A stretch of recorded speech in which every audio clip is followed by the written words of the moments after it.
सबसे मतलब एकदम इतनी ज्यादा खराब वर्स्ट पिक्चर है ना इस वीडियो के अंदर कि उन्होंने 2022 को डिफाइन किया, यादगार बनाया। नंबर 10 पे जो मूवी आती है वो इस साल की सबसे लेट रिलीज है, पिछले ही हफ्ते रिलीज हुई थी और वो इतनी खराब है, यहाँ की सफरिंग को रिकवर करने के लिए वीडियो बना रहा हूँ। हाँ, मजाक नहीं है, क्योंकि पिछले 4 सालों में एक बार भी मैंने टॉप 10 वर्स्ट वाली वीडियो बनाई ही नहीं। लास्ट फ्राइडे को सर्कस देखी तो सारे घाव ताजा हो गए, पैसे देके टाइम निकाल के थिएटर के अंदर मूवी देखने गए, लेकिन जो उन्होंने टॉर्चर दिया। सर्कस मूवी का ही एग्जांपल ले लो, कॉमेडी मूवी है लेकिन कॉमेडी के नाम पे इसके अंदर कुछ नहीं, कुछ नहीं। नंबर 9 पे जो पिक्चर है वो डेफिनेटली खराब तो है, लेकिन लिस्ट में इतना नीचे क्यों रखा है? क्योंकि मेरी उम्मीद भी नहीं थी उससे कुछ, काफी कम वाले एक्सपेक्टेशंस मैंने लगाए थे और मूवी ने उतना भी मीट नहीं किया। Fantastic beast and the crimes of, नहीं नाम क्या था भाई, fantastic beast and the secrets of Dumbledore. ज्यादा कुछ बोलूंगा नहीं इसके बारे में क्योंकि याद भी नहीं है, इतनी बोरिंग थी पिक्चर, इसीलिए तो लिस्ट में मैंने इसको इतना नीचे रखा है, क्योंकि खराब तो है लेकिन उसके साथ में फॉरगेटेबल, तो इसलिए मैं भूल गया, मेरी जो बैड मेमोरीज थी सब गायब। हाँ, लेकिन नंबर 8 पर जो पिक्चर है उसकी खराब मेमोरीज नहीं गायब होने वाली, क्योंकि पिक्चर देखने के बाद एक ही क्वेश्चन निकला कि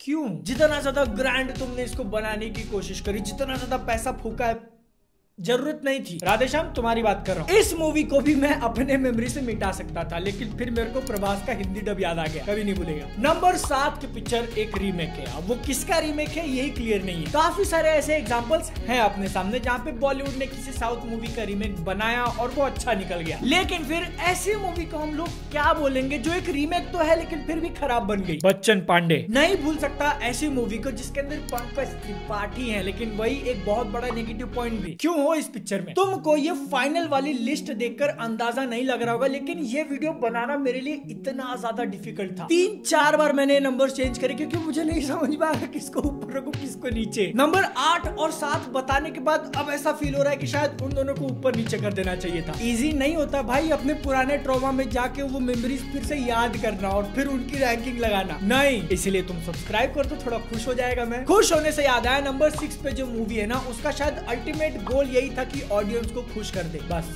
इसीलिए पिक्चर के अंदर इतने सारे जोक्स मारे, इतने सारे जोक्स मारे, इतने सारे जोक्स मारे कि वो पिक्चर रही नहीं। एक्सपेक्टेशंस काफी थे मूवी से और देखने के बाद डिसअपॉइंटमेंट भी काफी हुई। Thor love and thunder, I am talking about you. देखो कुछ एस्पेक्ट्स हैं पिक्चर के जो कि थोड़े काम करते हैं और उसके कारण मूवी शायद को इस लिस्ट में नहीं होना चाहिए, लेकिन जो पिछले 13-14 साल से अच्छी पिक्चरें बनाया जा रहा था मार्वल, उसने सब कुछ एक साथ लिया और इस पिक्चर के अंदर हग दिया। हगने से अगला पॉइंट अपना कनेक्ट होता है। मूवी नंबर 5 है Jurassic world dominion. Expectations movie से ठीक ठाक ही लगाए थे मैंने, लेकिन पोटेंशियल के मामले में अगर हगने का नंबर 1 किसी को दे तो यही पिक्चर है, क्योंकि जिस पॉइंट पे इसके पिछले पार्ट की स्टोरी खत्म हुई थी ना, काफी ज्यादा यूनिक लगा था मुझे। एक ही टाइम पे ओपन वर्ल्ड के अंदर कोई बैरियर्स नहीं है, कोई पार्क नहीं है, कोई दीवार नहीं है, क्या इंसान और डायनासोर एक साथ रह पाएंगे? कॉन्सेप्ट के ऊपर काफी अच्छी पिक्चर बन सकती थी, लेकिन इस मूवी के राइटर्स ने अपनी मुंडी 180 डिग्री पीछे, उनको फिर से वही 30 साल पुराना वाला फॉर्मूला फिर से घुमा फिरा के तुमको खिलाना है, जिसमें भी ये मूवी कामयाब नहीं हो पाई, इसलिए लिस्ट में है। नंबर 4, इमेजिन करो तुम अपने मेहनत से अपने दम के ऊपर एक एक्टर बने हो, किसी फिल्म इंडस्ट्री में अच्छे खासे रोल किए हैं, वहां पे नाम कमाने के बाद धीरे धीरे ऑल ओवर नेशन लोग तुमको जानने लगे। इसके बाद तुम क्या करते हो? बाहर आते हो, लाइगर जैसी पिक्चर बनाते हो। इसके आगे कहां जाओगे भैया? मून नाइट का एक मीम है जिसके अंदर वो बोलता है रैंडम बुलशिट गो। लाइगर मूवी की स्टोरी को डिफाइन करना होना तो फिर इससे बेस्ट चीज हो ही नहीं सकती। मतलब एक्चुअल सीरियस में ये चीज इतनी ज्यादा बॉन्कर्स है ना, सोच के लगता है कि भाई राइटर्स क्या कॉपी अब मारे थे, क्या फूके थे इसकी स्टोरी लिखते वक्त। कुछ भी हो रहा है पिक्चर में। ऊपर से अनन्या जी का एक लिटरल डायलॉग है पिक्चर के अंदर कि उनको हॉलीवुड जाना है ऑस्कर जीतने के लिए।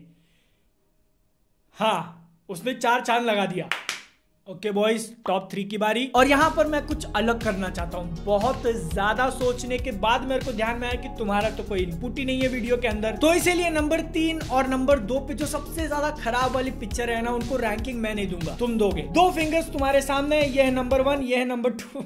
ओके, हंसो नहीं भाई, इसके लिए YouTube डिमोनेटाइज ना कर दे। पॉइंट पे आते हैं, दोनों के ऊपर मैंने एक एक मूवी का नाम लिखा हुआ है और तुम अपने हिसाब से जो चूज करोगे वो रैंकिंग में आ जाएगा। नहीं समझ में आया? रक्षा कवच, ओम, द बैटल विद इन और हीरोपंती 2, ये दोनों मूवीज हैं और पिछले 2 दिन से सोचने के बाद भी मैं इनको रैंकिंग नहीं दे पा रहा हूँ कि किसको ऊपर नीचे रखूं। सिंपल सा सोल्यूशन था मेरे सामने कि दोनों को फिर से देख लेता हूँ तो पता चल जाएगा कौन सी सबसे ज्यादा खराब है, लेकिन मुझे मेरे पास ट्रॉमा फिर से विजिट नहीं करने, तो इसीलिए तुम्हारी जिम्मेदारी की दोनों पिक्चरें देखो, अगर जिंदा बच बच गए तो आके बताना कि कौन सी नंबर 2 कौन सी नंबर 3। मुझे तो मेरी जान बहुत ज्यादा प्यारी है। रक्षा कवच ओम द बैटल विद इन की बात करें तो इस पिक्चर के अंदर अपना हीरो लिटरली हाथ से हेलीकॉप्टर खींचता है। मजाक नहीं कर रहा हूँ मैं, पिक्चर के फाइनल में ये सीन है। लेकिन वो करने से पहले पिक्चर के स्टार्टिंग में वो सस्ता कैप्टन अमेरिका भी बन जाता है। लाइक लिटरली ऊपर एक प्लेन से जंप करता है बिना पैराशूट के समुद्र के अंदर, जिसके साइड में एक बड़ी सी नाव होती है बैटल शिप। पानी के नीचे से जंप मारता है, पता नहीं किसका सपोर्ट लेके बैटल शिप पे जाके सबको खत्म। तुमको याद नहीं आ रहा तो ये लिटरल चीज हुई थी विंटर सोल्जर के अंदर। और मैं चाहता हूँ कि तुम जाके वो फाइट सीन देखो, क्योंकि जो बैटल शिप है इट इज इनसेन। लोहे का बना है, कार्डबोर्ड का समझ में नहीं आ रहा था। कौन कहता है साइज डजंट मैटर। इसकी शिप को तुम देखोगे तो बोलोगे कि हाँ बहुत छोटा है। अब आ जाते हैं हीरोपंती 2 के ऊपर। इसकी क्या बात करूं मैं भाई, जब तक मैं जिंदा है मूवी मुझे याद हो या ना हो, लेकिन ये जो नाम है ना हीरोपंती 2 ये सदमे दिलाएगा। मुझे नहीं पता कि सच में पिक्चर इतनी खराब थी, टॉप 3 डिजर्व करती। हाँ खराब थी, क्या बोल रहा हूँ आई डोंट नो। नहीं अभी मुझे वो पिक्चर याद आने लगा। नहीं भाई नहीं, बस आगे बढ़ते हैं, नंबर 1 की बात करते हैं। अगर तुम सोच रहे हो कि 2022 में ऐसी कौन सी पिक्चर है जिसने हीरोपंती 2 को भी हरा दिया, the one and only Michael Morbius. तुमको नहीं अंदाजा कि यहाँ पे अभी क्या हुआ तो मेरी पिछली वीडियो जाके देखो जिसमें मैंने बेस्ट हॉलीवुड मूवीज बोला है। उसके अंदर भी मोरबियस नंबर 1 पे था, बैड वीडियोस के अंदर भी नंबर 1 पे। क्यों? क्योंकि मूवी बनाई ही ऐसी है, इतनी ज्यादा खराब है कि उसने सारी दुनिया की पॉपुलेशन को इकट्ठा कर दिया। समझ रहे हो, नेगेटिव और पॉजिटिव दोनों ड्युअलिटी है पिक्चर के अंदर। आज तुमको मैं पागल लग रहा हूँ, मेरे ऊपर हंस रहे होगे कि क्या कर रहा है ये। 5 या 10 साल रुक जाओ, तुमको अंदाजा लग जाएगा कि मोरबियस जैसी picture banana is not easy. Heropanti 2 Likert कोई भी बना लेगा, मोरबियस नहीं। सालों साल निकलने के बाद भी अगर कोई पिक्चर मोरबियस को नहीं हरा पाई, तब तुमको पता चलेगा कि क्या वैल्यू है इस मूवी की। मैं अगर स्कूल में होता और टीचर बोलती कि तुम मोरबियस के ऊपर एक ऐसे लिखो तो फिर पूरी बुक भर सकता था मैं, इतनी ज्यादा बढ़िया और खराब है ये पिक्चर। अभी भी मैं सिर्फ बोले जा रहा हूँ और मुझे रुकने का मन नहीं कर रहा। तो देखो मोरबियस जो है ना